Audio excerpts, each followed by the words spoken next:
আসসালামু আলাইকুম ওয়া রাহমাতুল্লাহ। প্রিয় দর্শক, সবাইকে আজকের এই ভিডিওতে স্বাগতম। কে জানতো যে স্বৈরাচারী আওয়ামী লীগ দলটি যে সরকার গঠন করেছিল সেই সরকারটির এরকমভাবে আকস্মিক পতন হবে? কেননা স্বৈরাচারী আওয়ামী লীগ সরকারটিকে আপাত দৃষ্টিতে অত্যন্ত শক্তিশালী মনে হচ্ছিল। একদিকে তারা যেমন রাষ্ট্রের সকল বাহিনীগুলোকে, সকল ইনস্টিটিউশনকে, সকল কবজাকে ব্যবহার করছিল এদেশের শান্তিপ্রিয় জনসাধারণের বিপক্ষে, অন্যদিকে আওয়ামী লীগ এবং এর অঙ্গ সংগঠনগুলো প্রত্যক্ষ এবং পরোক্ষভাবে এদেশের শান্তিপ্রিয় জনসাধারণকে নিষ্পেষণ, নিপীড়ন এবং নির্যাতন করছিল। সামগ্রিকভাবে তারা সবাই মিলে এদেশের জনগণকে এমনভাবে জিম্মি করেছিল যেন এদেশের জনগণ এ স্বপ্নও দেখতে ভুলে যায় যে তারা একদিন মুক্তি পাবে। সবশেষে এদেশের জনগণ যখন সত্যিকার অর্থে স্বপ্নও দেখতে ভুলে গিয়েছিল যে তারা এবং তাদের দেশ একসময় মুক্তি পাবে, ঠিক সে সময়ই মহান আল্লাহ এদেশের ওপর শান্তি বর্ষণ করে দিল এবং রহমত করল। বিধায় এদেশের শান্তিপ্রিয় জনসাধারণ স্বৈরাচারী আওয়ামী লীগ দলটিকে বা সরকারটিকে উৎখাত করতে পেরেছিল এবং উৎখাত করার পর তাদের কাছে এটা স্বপ্ন মনে হচ্ছিল যে এত শক্তিশালী একটা সরকারকে কিভাবে তারা পতন ঘটিয়েছে, এবং তাদের বিশ্বাস করতেও যেন কষ্ট হচ্ছিল। মূলত মহান আল্লাহ পাক এদেশে শান্তিপ্রিয় যে সাধারণ জনগণ আছে তাদের যে মনের যে বাসনা, মনের যে প্রার্থনা উনি শুনেছিলেন এবং এজন্যই উনি এদেশের মানুষের উপর শান্তি দিয়েছিলেন বা রহমত করেছিলেন।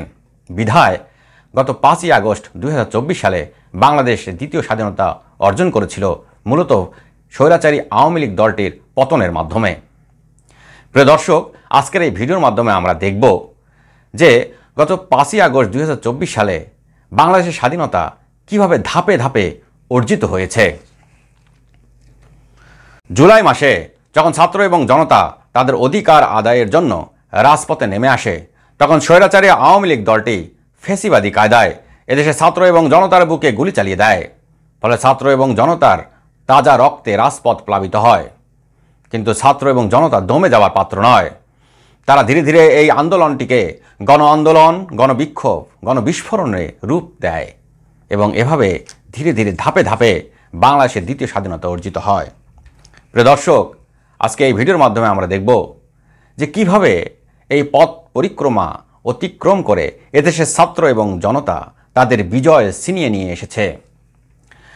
এদেশের ছাত্র এবং জনতা তথা সাধারণ মানুষ এটা অবগত আছে যে বাংলাদেশের যারা বুদ্ধিজীবী বা বুদ্ধি প্রতিবন্ধী রয়েছে তাদের অধিকাংশই হচ্ছে আওয়ামী বুদ্ধিজীবী বা আওয়ামী বুদ্ধি প্রতিবন্ধী, যেমন মুনতাসির মামুন, শাহরিয়ার কবির, ডক্টর মোহাম্মদ জাফর ইকবাল।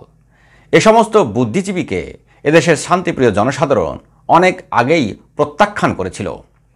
ফলে তাদের কোনো কথাই এদেশের জনগণ তেমন কোনো মূল্য দিত না। বাংলাদেশের যে কয়েকটি বেসরকারি TV channel, 71 TV, DBC news এবং সময় টিভিকেও এদেশের জনগণ প্রত্যাখ্যান করেছিল অত্যন্ত ঘৃণাভাবে। তথাকথিত কিছু সাংবাদিক, যে সাংবাদিকগুলো বাংলাদেশের স্বাধীনতা এবং সার্বভৌমত্বের জন্য হুমকি স্বরূপ, সে সমস্ত সাংবাদিককেও এদেশের জনগণ অত্যন্ত ঘৃণাভাবে প্রত্যাখ্যান করেছিল। এই সমস্ত সাংবাদিকদের মধ্যে উল্লেখযোগ্য হচ্ছে নাইমুল ইসলাম খান, মোজাম্মেল বাবু, মিথিলা ফারজানা রূপা এবং শ্যামল দত্ত, সুভাষ সিংহ রায়। এ সমস্ত সাংবাদিক, এ সমস্ত টিভি চ্যানেল এবং এ সমস্ত বুদ্ধিজীবীকে এদেশের শান্তিপ্রিয় জনসাধারণ তথা ছাত্র সমাজ প্রত্যাখ্যানের মাধ্যমে তাদের প্রথম ধাপ অতিক্রম করে। এরপরে জনগণ এবং ছাত্ররা যখন রাস্তায় নেমে আসে, তখন স্বৈরাচারী আওয়ামী লীগ দলটি রয়েছে, সেই দলটি সন্ত্রাসী রূপে এদেশের ছাত্র এবং জনতার উপর আক্রমণ করে। স্বৈরাচারী আওয়ামী লীগ দলটির যা অঙ্গ সংগঠন রয়েছে তার মধ্যে উল্লেখযোগ্য হচ্ছে ছাত্রলীগ। এই ছাত্রলীগ সন্ত্রাসী লীগ নামে পরিচিত। এরা হেলমেট লীগ, হাতুড়ি লীগ, ধর্ষক লীগ, চাঁদাবাজি লীগ, টেন্ডার লীগ এবং এমন কোনো কুকর্ম নাই এই লীগ করত না। এরা এদেশে শান্তিপ্রিয় জনসাধারণের এবং ছাত্র জনতার সামনে এসে তাদের সন্ত্রাসী কর্মকাণ্ড দিয়ে ভয় দেখানোর চেষ্টা করেছিল। কিন্তু ছাত্র সমাজ এবং জনসাধারণ একত্রিত হয়ে এদেরকে সমূলে হটিয়ে দিয়েছিল।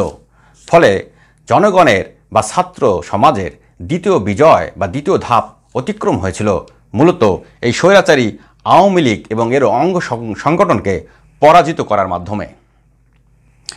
এরপরে জনগণ এবং ছাত্রদের সামনে চলে আসে পুলিশ। এই পুলিশের মধ্যে রয়েছে আওয়ামী লীগ, ছাত্রলীগ এবং বিভিন্ন আওয়ামী লীগের অঙ্গ সংগঠনের যে সমর্থক তারা। কথিত আছে যে এই পুলিশের ভেতর ভারতীয় পুলিশও ছিল। তারা সামগ্রিকভাবে এসে এদেশের ছাত্র এবং জনসাধারণের বুকে গুলি চালিয়েছিল এবং রাজপথ প্লাবিত করে দিয়েছিল। কিন্তু ছাত্র সমাজ তথা জনসাধারণ সেটা প্রত্যাখ্যান করে এবং সেই রক্তের ওপর দিয়ে তারা তাদের বিজয়ের নিমিত্তে সামনে অগ্রসর হয়েছিল এবং পুলিশকেও তারা একসময় চ্যালেঞ্জ করেছিল। ফলে একসময় ছাত্র এবং জনতার সামনে এ পুলিশও টিকতে পারেনি।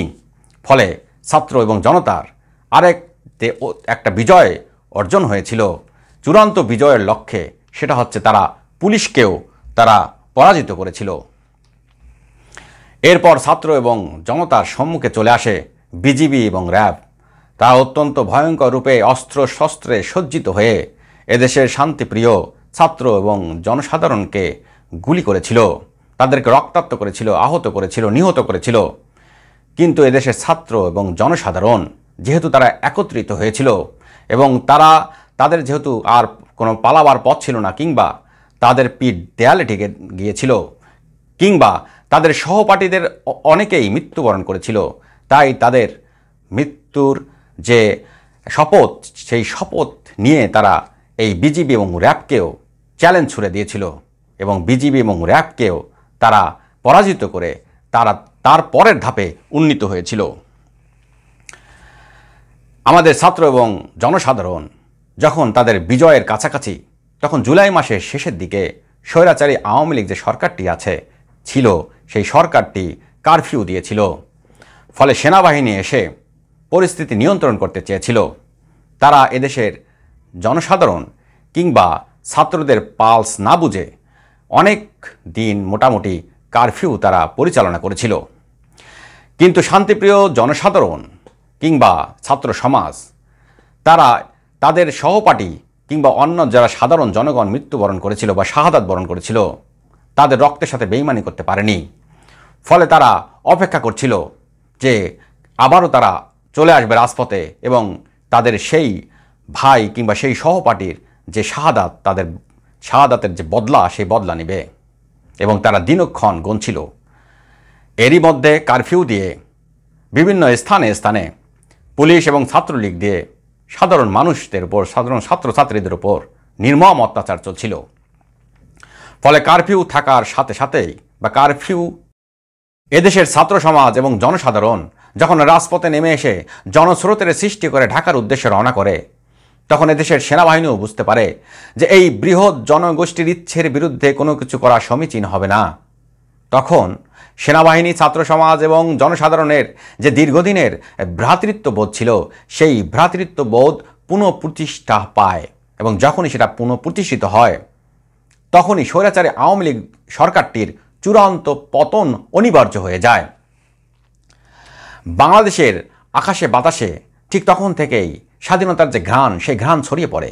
আনন্দে উদ্বেলিত জনতা স্বৈরাচারী শেখ হাসিনার যে বাসভবন, সেই বাসভবনের দিকে ছুটতে থাকে।